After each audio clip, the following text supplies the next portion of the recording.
Oi, pessoal! Oi para todo mundo que está acompanhando a TV Fórum neste final de semana, neste feriadão. Mais uma entrevista que nós trazemos aqui para que você possa ficar atualizado e bem informado durante esses dias. Nós estamos hoje com o Elias Jabbour. Elias Jabbour dispensa apresentações, né? É um geógrafo, especialista em China, autor de vários livros sobre a China. Recentemente também fez parte da equipe do Banco dos BRICS. Hoje está na equipe da Prefeitura do Rio de Janeiro. Ele vai contar aqui para a gente o instituto do qual ele está participando, o qual ele está dirigindo, na verdade, e continua sendo uma fonte muito importante para nós de informações sobre economia, sobre a pauta internacional, aí BRICS, China. A gente vai conversar um pouquinho sobre isso com ele hoje. Obrigada, Elias, por ter se disponibilizado aqui para estar com a gente.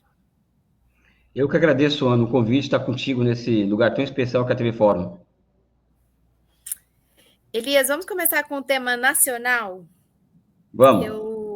Eu queria te fazer a seguinte pergunta. No Brasil, como nós temos os mandatos presidenciais são de 4 anos, sempre tem essa coisa do começo e do fim. Quando viram os 2 anos de governo, é praticamente como se a gente já estivesse na reta final de um governo, né? Porque já se começa a olhar muito para a eleição, o processo eleitoral. E essa mudança dos primeiros 2 anos para agora os 2 últimos do governo Lula, ela foi um pouco dramática, né? Do ponto de vista da economia. Nós tivemos em dezembro aquela crise, inclusive crise cambial, com o dólar passando aí de 6,30, e nós tivemos efeitos também na popularidade do presidente Lula, vindo muito da área econômica, aumento dos alimentos, né, alguns em especial, ovo, café, etc. Essa percepção também de inflação, às vezes mais do que a inflação em si, mas uma percepção que se jogou, né, e que a população também sente bastante. Como você vê este momento do governo Lula, já avançando aí nos 2 últimos anos, e com projeto aí, nessa semana próxima, depois do feriado, deve-se começar a discutir com mais força da isenção da faixa, do imposto de renda na faixa daqueles que ganham até R$5.000, como projeto econômico aí prioritário do governo.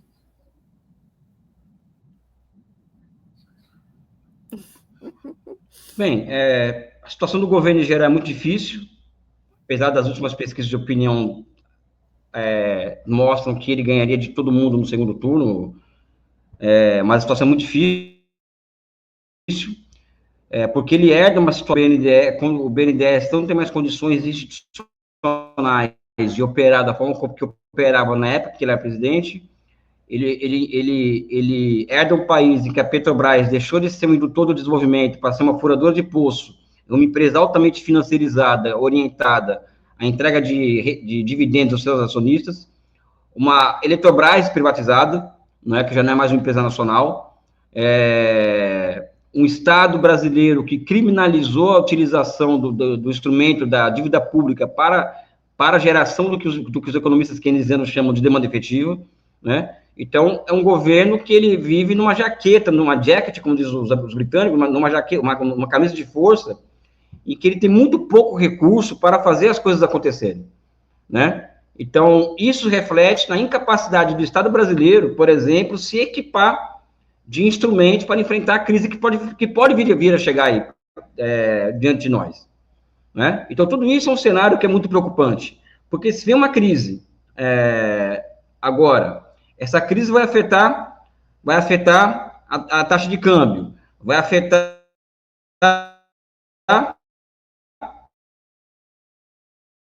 necessário. Se vier um choque de juros no mundo, vai afetar a taxa de juros no Brasil, né? Pode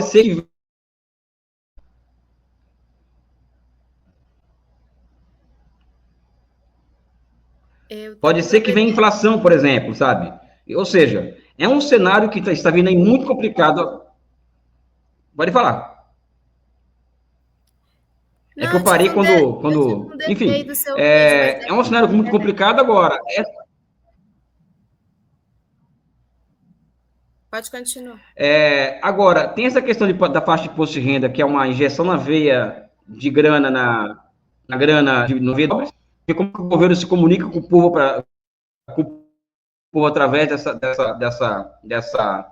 medida, né, que é fundamental. não é? Agora, o problema é que sua percepção de não melhora muito grande, apesar do país ter melhorado nos últimos 2 anos e meio, 3 anos. Melhorou. Talvez não seja o meu gosto, mas ele melhorou.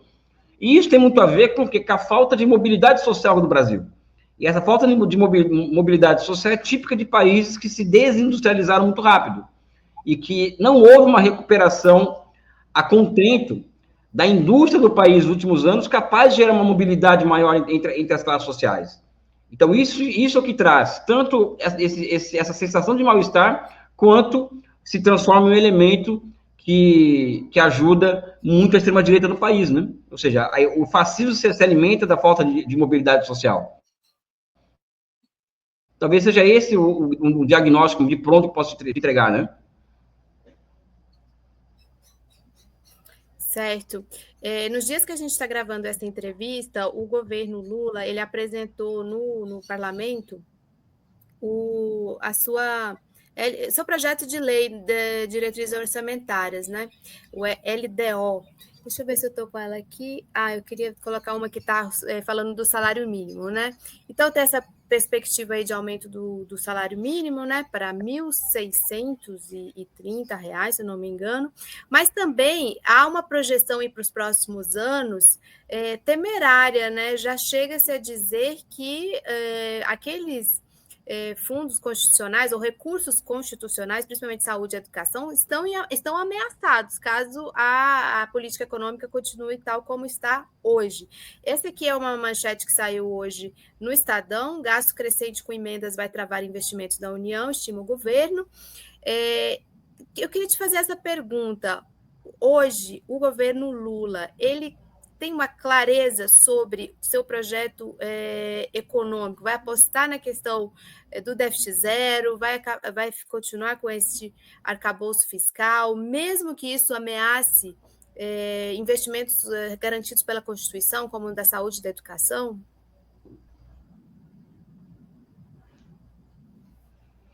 Ana, eu vou ser muito honesto com você, sabe? A convicção do governo Lula hoje é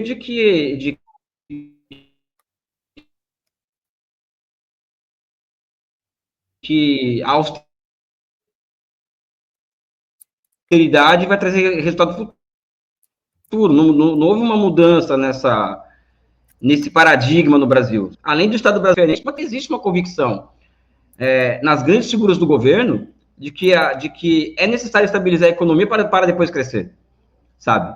Então, o consenso que está posto para dentro do governo é o consenso fiscalista, gostemos ou não. Você pode me perguntar o seguinte, mas você apoia o governo Lula mesmo assim? Não é uma questão de apoiar ou não. O que eu acho, Ana, é que a política econômica do governo e a política externa do governo, que são dois focos de crítica pesadas da minha parte, não constituem uma contradição antagônica a ponto de me colocar fora desse projeto e buscar uma alternativa fora desse projeto contra o bolsonarismo, sabe? Então, não se transforma em uma contradição antagônica. Agora, eu não tenho nenhuma ilusão em relação a isso. É um governo que prima pelo fiscalismo, que prima por um discurso neoliberal, né? Que prima por uma política externa muito diferente dos primeiros governos Lula agora. Concordo com isso? Não. Se transforma em uma contradição antagônica capaz de me colocar num campo de oposição de esquerda? Também não. Porque essa oposição de esquerda não se constitui uma alternativa viável frente ao bolsonarismo, por exemplo, né?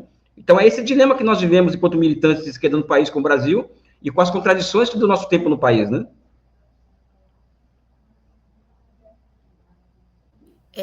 Eu entendo seu argumento, sim. É um equilíbrio muito complexo, né? Muito difícil, porque a gente tem que apostar nessa linha, porque né, esse campo é o nosso campo, digamos assim, e aqui a gente fala claramente na TV Fórum como parte do campo da esquerda e de apoio, obviamente, ao governo Lula, mas é preciso também disputar, né, Elias, esses rumos aí da economia, e eu sei que você tem, sim, uma posição mais crítica sobre isso. Deixa eu pular agora da economia nacional para a conjuntura internacional, que está frenética, né, com o governo Trump.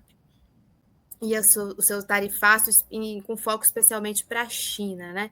Eu queria trazer um gráfico aqui para você que circulou muito nesses dias. Esse aqui, olha, é um gráfico produzido lá por Harvard, né? Harvard Atlas of Economic Complexity, é um atlas de economia de Harvard e que mostra De complexidade econômica.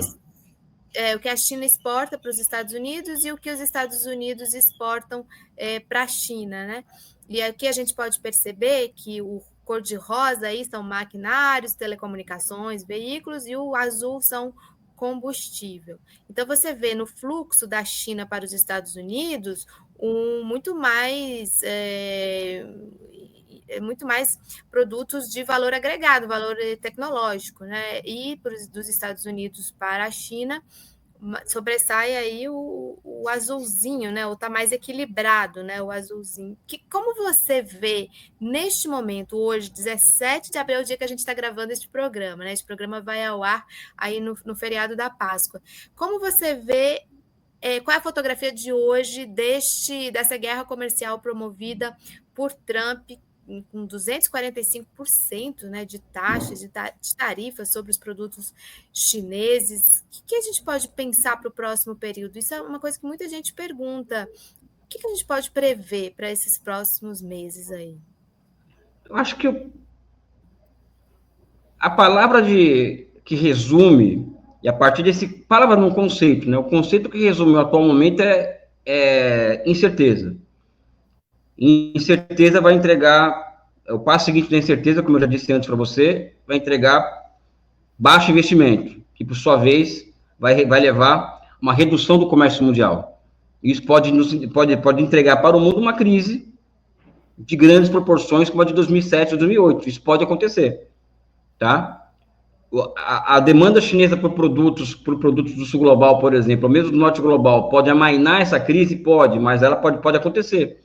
Então, nós devemos estar preparados para uma crise, né, que pode acontecer, que pode começar a qualquer momento, tá? Porque também existe uma face financeira do que o Trump tem promovido nos Estados Unidos, que eu não vou comentar porque ainda não estudei o suficiente sobre isso.